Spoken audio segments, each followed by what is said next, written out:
چمن پاک افغان سرحد باب دوستی کے مقامی تجارت اور پیدل آمد و رفت کی بندش کے خلاف لگ رہی اتحاد کا دھرنا 43ویں روز میں داخل ہو گیا ہے، جبکہ دھرنا کے شرکا نے پچھلے 24 دنوں سے پاک افغان بارڈر شاہراہ پر رکاوٹیں کھڑی کر کے پاک افغان ٹرانزٹ ٹریڈ اور نیٹو سپلائی کو مکمل طور پر معطل کر دیا گیا ہے۔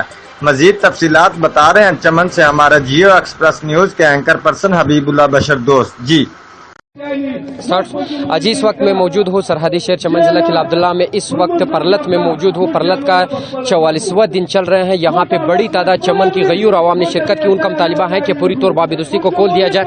اس وقت اویس عبدال صاحب میرے ساتھ موجود ہے، باب دوستی کی بندش کے حوالے سے ان سے پوچھتے ہیں۔ اویس صاحب یہ بتائیں، باب دوستی پچھلے 5 ماہ سے بند سے اس حوالے سے آپ کیا کہنا چاہتے ہو؟ غریب طبقہ جو ڈیلی کی بنیاد پر یہاں پہ آتے ہیں، پرلت میں بیٹھتے ہیں اس تپتی ہوئی دھوپ میں، آپ اس حوالے سے کیا کہنا چاہتے ہو؟ میں تو البتہ یہ لوگ جو بیٹھے ہوئے ادھر 44 دن پورا ہو گیا، اس کا مطالبہ ہے کہ وہ سابقہ جو پوزیشن تھا بارڈر اسی پہ بحال ہو جائے۔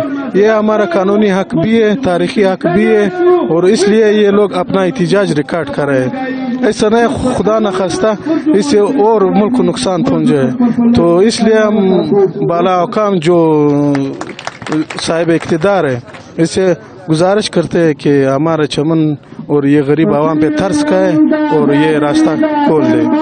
جی ناظرین، اویس صاحب کا یہ کہنا ہے کہ ہم گورنمنٹ آف پاکستان سے مطالبہ کرتے ہیں کہ باب دوستی کو ان غریب طبقے کے لیے پوری طور کھول دیا جائے۔ 25 سے 20 ہزار چبکہ جو ڈیلی کی بنیاد پر 4 سے 300 کماتے تھے، آج وہ بے بس اس تپتی ہوئی دھوپ میں 44 دن سے یہاں پہ بیٹھے ہوئے اپنے حقوق کی نعرے لگا رہے ہیں۔ ان کا مطالبہ ہے کہ پوری طور باب دوستی کو کھول دیا جائے۔ اگر خدا نخواستہ باب دوستی نہیں کھولا گیا ہے تو یہ ہماری معاشی قتل ہے، اور آگے بھی ہماری معاشی قتل ہوتا رہے گا، جس سے ہمیں سخت مشکلات کا سامنا کرنا پڑ رہا ہے۔ کیمرہ ٹیم کے ساتھ حبیب اللہ بشر دوست، جیو ایکسپریس نیوز چمن۔